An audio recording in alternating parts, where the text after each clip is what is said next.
Joël Mon, bonjour. Bonjour Jean-Pierre. Voilà, c'est un grand plaisir pour moi de vous accueillir en ce lieu magique, sous cet arbre, cette intendance à belle ombre, qui a probablement veillé un petit peu sur la vie du château. Mutuellement, ils sont surveillés mutuellement, le château, cet arbre immense, un des plus vieux de Maurice. Et nous sommes là pour que vous nous parliez de votre mission à belle ombre. Vous êtes celui qui est ce que j'appellerais le maître de la magie des couleurs sur le verre. Voilà.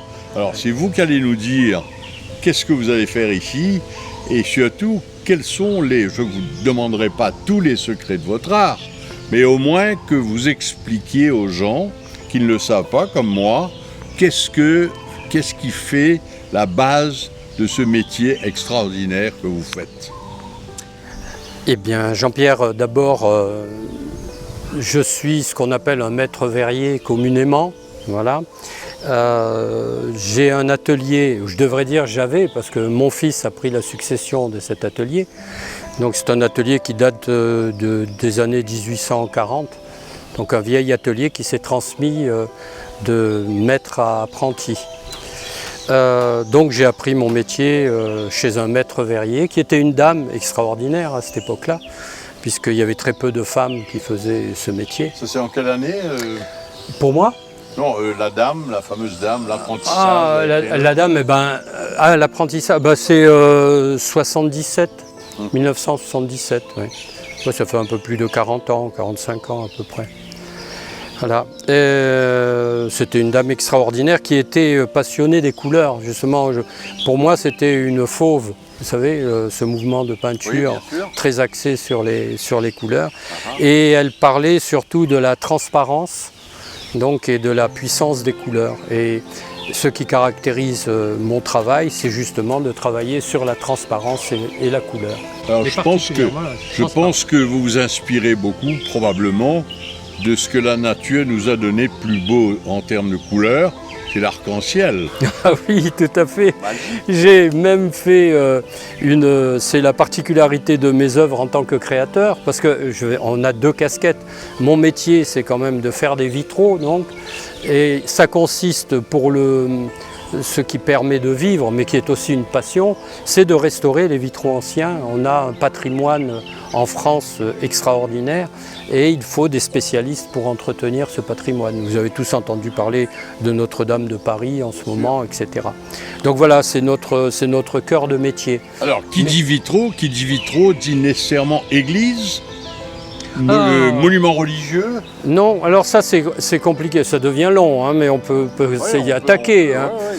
Si vous voulez, moi ce que je raconte, c'est qu'en fait, les vitraux c'était le seul moyen d'avoir des vitres aux fenêtres. Parce qu'on faisait des petits bouts de verre, on raccommodait en quelque sorte les verres cassés pour les assembler ensemble. Mais tout le monde, entre parenthèses, et bien entendu que des gens... C'était pas donné à tout le monde d'avoir les moyens de se payer des vitraux. Mais depuis Charlemagne, en fait, les vitraux étaient de partout, dans les maisons, particulièrement les châteaux, bien sûr. C'était pas chez le bas peuple qu'on avait des vitraux. Mais quand même, ça va se répandre de partout. Les vitraux servaient à tout. Le problème, ça a été que succombant à la mode, je dirais, à l'innovation technique, on a enlevé les vitraux pour mettre des fenêtres à petits carreaux sous Louis XIV, puis on a enlevé les fenêtres à petits carreaux pour mettre les fenêtres à grands carreaux avec la révolution industrielle. Toujours en couleur ou sans couleur? Non, sans couleur. Sans couleur. Et puis maintenant, on enlève les fenêtres à grands carreaux pour mettre des baies vitrées. Donc, si vous voulez, le vitrail chez le particulier a totalement disparu. Par contre, dans les églises, quand il y avait une révolution ou une guerre de religion, pour en faire un temple ou pour en faire une écurie ou pour en mettre une armée, il faut revitrer l'église. Donc on s'est bien gardé de les casser. parce que sinon il fallait refermer. Donc ça fait qu'on se retrouve avec une quantité phénoménale de vitraux religieux dans les édifices religieux qui ont été préservés par rapport à la peinture ou la sculpture lors de ces événements. Et par contre, la mode fait qu'il a pratiquement disparu chez le particulier. Alors il y a eu un retour avec l'Art Nouveau, où il y a eu pas mal de vitraux Art Nouveau qui s'est passé. Et puis maintenant, ça redescend aussi chez les particuliers, il y en a de moins en moins. Oui. Mais alors, voilà.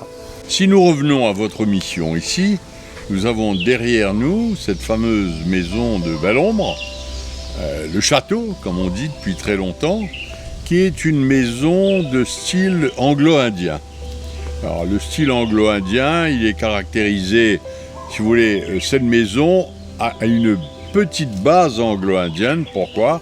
Parce qu'il a été construit par un architecte indien pour le compte d'un monsieur en Inde qui a voulu, pour des raisons que nous ne connaissons toujours pas, faire construire cette maison dans laquelle il n'a jamais habité puisqu'il n'est jamais venu à Maurice.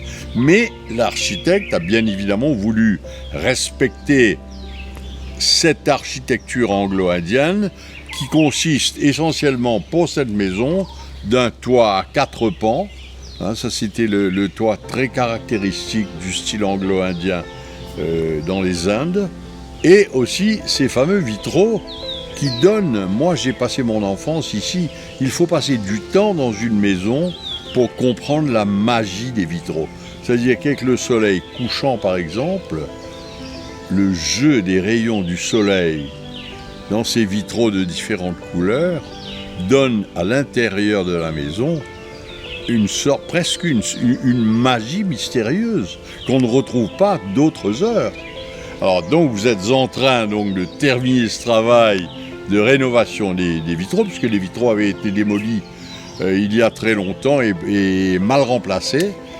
Alors, vous allez nous expliquer rapidement comment le commun des mortels, moi je ne sais pas comment on arrive, on sait qu'il y a du verre soufflé, etc., mais comment vous arrivez à rendre, en partant du verre soufflé, ce morceau de verre avec des couleurs si belles? Alors c'est déjà la magie du fabricant. Ce sont des oxydes métalliques qui sont très particuliers et qui coûtent très cher. Donc évidemment, les gens vont se tourner vers des verres moins onéreux et avec des oxydes. C'est la différence entre un tissu en soie et un tissu en coton. Je veux dire, voilà, où c'est des matières précieuses et qui sont précieuses parce qu'elles sont rares et qui donnent des couleurs extraordinaires. Après, mon métier, moi, c'est justement d'essayer de les assembler. Alors là, il y avait un ordre qui a été donné, mais comme ils sont soufflés à la bouche, les verres ne sont pas réguliers, donc ils n'ont pas tous la même intensité. Et mon rôle, ça a été d'essayer de régler des intensités un peu différentes pour que chaque imposte soit unique par rapport à sa voisine. Et l'ensemble aura une certaine harmonie et surtout n'a pas la lassitude d'un objet répétitif. Après, quant à la magie des couleurs, justement, mon maître disait que les verriers ont été les impressionnistes, les précurseurs de l'impressionnisme, donc au XIIIe siècle, bien avant Monet, qui est mon peintre de prédilection, parce que justement chaque couleur, la lumière va la traverser et ces couleurs vont s'assembler une fois traversées. Les rayons lumineux donc se mélangent et on a ces couleurs qui vont varier tout au long de l'année, mais dans n'importe quelle église, je veux dire partout où il y a des vitraux. Le problème, c'est qu'effectivement, on n'y passe pas sa vie devant un vitrail. Et c'est malheureux d'ailleurs, mais vous qui avez eu la chance de l'avoir, vous avez pu constater tous ces effets de lumière et ces changements de couleurs. Parce que, évidemment, comme sur une palette d'un peintre où on va mélanger les couleurs, en fonction des rayons du soleil et puis de la matinée, du soir, où le soir, les couleurs sont plus rouges, on va dire, plus orangées, plus chaudes que celles du matin, qui sont plus froides, eh ben, les couleurs, elles vont aussi subir cette influence du soleil. On est sur combien de couleurs ici? 7? Alors on est 5 couleurs. 5 couleurs. Ouais. 5 couleurs. On n'a pas voulu compléter l'arc-en-ciel complètement. Non, mais parce que c'était les photos qu'on avait d'archives. Donc on a voulu, en tant que restaurateur, d'être assez authentique. Voilà. Alors le petit apport peut-être personnel, c'est justement d'avoir essayé d'être bien différent sur chaque imposte pour éviter cette monotonie. Mais je pense que c'était déjà comme ça. Bien sûr, mais écoutez Joël, nous allons de ce pas aller faire un petit tour là-bas pour montrer à nos amis ce que vous avez fait comme travail. Je vous remercie d'être là encore une fois. Et nous allons là-bas. Allons-y. Écoute, voilà, donc il y avait ces impostes là justement à changer, bon tu le sais bien, et au lieu de mettre justement, alors on les voit ici, ils sont éteints, parce que c'est la particularité de ce verre soufflé à la bouche, il ne s'éclaire qu'en lumière, il vit avec la lumière. Donc on voit l'intérieur, là par exemple, tu vois, c'est bien, en plus dans le miroir, on voit celui-là, tu vois, et regarde les couleurs sont tout à fait différentes, voilà, que ce soit les jaunes, les rouges, les bleus, alors plus particulièrement sur le rouge, parce que c'est un verre plaqué. C'est-à-dire qu'il y a 2 couches de verre, une très fine l'une sur l'autre, et quand ils vont souffler la bouteille, ben, c'est pas très régulier. Contrairement aux autres couleurs. Alors, le jaune est plaqué aussi, mais le bleu et le vert, oui, il y en a 3 de plaqués, le blanc, le rouge et le jaune. Et le vert et le bleu, eux, sont teintés dans la masse. Ah d'accord, ok. Mais ces verres plaqués, on s'en sert habituellement justement pour les graver et faire apparaître la couche de fond et avoir 2 couleurs. Donc voilà, c'est tout un travail aussi sur la coloration qui se fait. Voilà, donc on est ici sur notre petit atelier de circonstances. Alors nous avions eu 3 tables. On a déposé les impostes. On les a démastiqués, mais, le problème, ben voilà. Donc on a enlevé les vieux verres, tu vois, qui étaient, donc voilà une imposte qui a été nettoyée. Et tu peux voir que les verres qui étaient en place, d'ailleurs, c'était des verres carrément peints avec de la peinture, des vernis, mais tu vois, c'est carrément, c'est du verre peint. Alors là, l'inconvénient surtout de ces verres, enfin de cette présentation, c'est que c'est tout à fait plat, ça ne traverse pas, c'est tout à fait... voilà. Il n'y a pas de magie, ils ne vivent pas, ils sont morts, alors que nous on dit que les vitraux c'est vivant.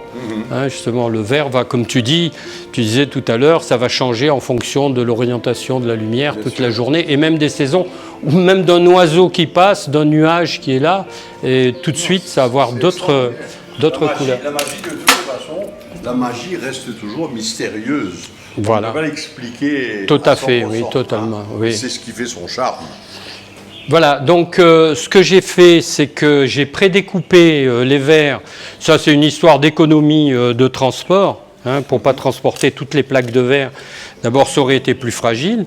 Alors, ce qu'on peut voir là, tu vois, c'est qu'il y a des bulles parce qu'il a été soufflé à la bouche dans le verre. On voit les dégradés, hein, on sent bien le dégradé du verre. Et on voit, si on regarde sur la tranche, on voit qu'il est plaqué, qu'il y a une couche de verre très très fine. On voit bien qu'il est, tu vois, par rapport, si on prend le verre, par exemple, je te disais, on voit qu'il est teinté dans la masse, et lui, même sur la tranche, il est vert, tu vois. Et il n'y a pas de plaquage, là. Voilà. C'est beau. Donc c'est des verres, oui, qui sont particulièrement onéreux, hein. Les plaqués, ça va, en gros, ils tournent autour de 700 € le mètre carré à l'achat. L'achat. Il faut en prendre le plus grand soin. Il y a 30% de chute quand même. Oui, bien sûr. On va dire, quand on va... Voilà. Donc on a coupé les verres, on les a installés, puis après on va les mastiquer et on a remis les impostes en place. Donc le travail finit ce soir. Théoriquement, c'est fini ce soir. Si c'est pas fini ce soir, ce sera demain. Vous aurez le champagne à quelle heure? Tout à fait. 18h, 19h, on verra. Ce que je voulais dire pour clore cette petite émission, avant de vous remercier chaleureusement d'être venu jusqu'à nous, je voudrais leur faire passer le message de la passion que j'ai captée, que j'ai eue en 1 heure à vous voir travailler et à voir le résultat. Je recommande aux gens de venir ici. Le vitrail, c'est du patrimoine. Le vitrail, c'est de l'artisanat de haute gamme. Venez venez régaler vos yeux et regardez ce qui a été fait ici. Voilà. Merci beaucoup, Jean-Pierre.